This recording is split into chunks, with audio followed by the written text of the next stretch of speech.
Oke, assalamualaikum. Jadi hari ini kita akan membahas tentang manajemen risiko keuangan. Perkenalkan, nama saya Adi Rawan dan teman saya Muhammad Farizal. Manajemen risiko adalah suatu pendekatan terstruktur atau metodologi dalam mengelola ketidakpastian yang berkaitan dengan ancaman suatu rangkaian aktivitas manusia, termasuk penilaian risiko, pengembangan strategi untuk mengelolanya, dan mitigasi risiko dengan menggunakan pemberdayaan atau pengolahan sumber daya. Strategi yang dapat diambil antara lain adalah memindahkan risiko kepada pihak lain, menghindari risiko, mengurangi efek negatif risiko, dan menampung sebagian atau semua konsekuensi risiko tertentu. Untuk mengelolanya dan mitigasi risiko dengan menggunakan pemberdayaan atau pengelolaan sumber daya. Tujuan utama manajemen risiko keuangan adalah untuk meminimalkan potensi kerugian yang timbul dari perubahan tak terduga dalam harga mata uang, kredit, komoditas, dan ekuitas. Risiko volatilitas harga yang dihadapi ini dikenal sebagai risiko pasar. Peranan akuntansi.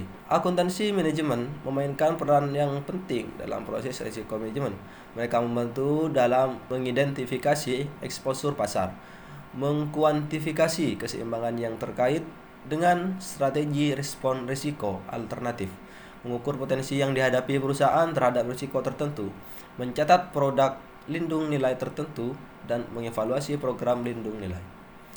Peran lain yang dimainkan oleh para akuntansi dalam proses manajemen risiko meliputi proses kuantifikasi penyeimbangan yang berkaitan dengan alternatif strategi respon risiko.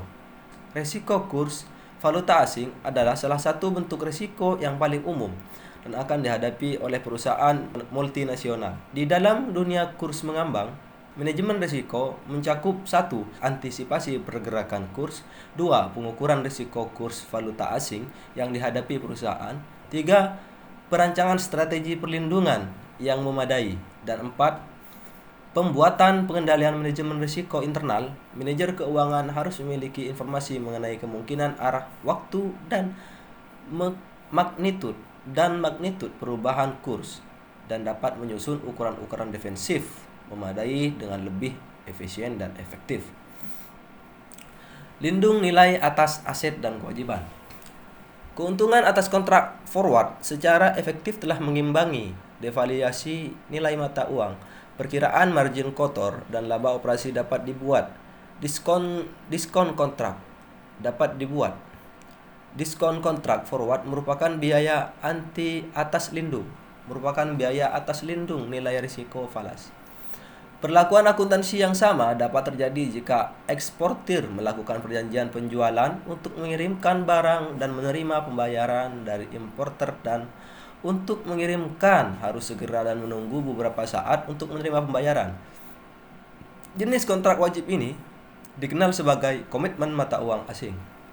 Selain itu, dapat juga terjadi dalam bentuk perkiraan akan dilakukan penjualan ekspor. Harapan ini bukanlah hasil dari transaksi masa lalu ataupun juga hasil dari komitmen penjualan perusahaan. Ini merupakan bentuk arus kas masa depan yang tidak pasti (antisipasi transaksi). Dengan demikian, keuntungan atau kerugian atas kontrak forward untuk melakukan lindung nilai terhadap perkiraan penerimaan pada awalnya akan dicatat dalam ekuitas sebagai bagian dari laba komprehensif. Jumlah ini akan direklasifikasikan menjadi laba kini di dalam periode saat penjualan ekspor benar-benar dilakukan. Lindung nilai investasi. Ketika sebuah anak perusahaan luar negeri memiliki posisi aktiva bersih terpapar hendak dikonsolidasikan dengan induk perusahaan, maka akan timbul kerugian translasi jika nilai uang asing mengalami penurunan relatif terhadap mata uang induk perusahaan. Kerugian translasi juga terjadi jika anak perusahaan luar negeri memiliki kewajiban bersih terpapar dan mata uangnya asing meningkat relatif terhadap mata uang induk perusahaan. Salah satu cara untuk meminimalkan kerugian ini adalah dengan membeli kontrak forward. Strategi ini berarti menggunakan keuntungan transaksi yang direalisasikan dari kontrak tersebut untuk mengimbangi kerugian transaksi. Spekulasi dalam mata uang.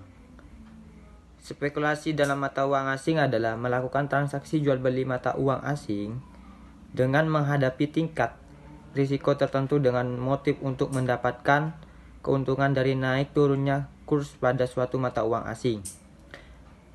Adapun fungsinya adalah sebagai berikut. Satu adalah untuk mempermudah proses pertukaran mata uang asing dan pemindahan dana dari suatu negara ke negara lain sehingga memungkinkan terjadinya clearing internasional. Dua adalah sebagai penyedia kredit.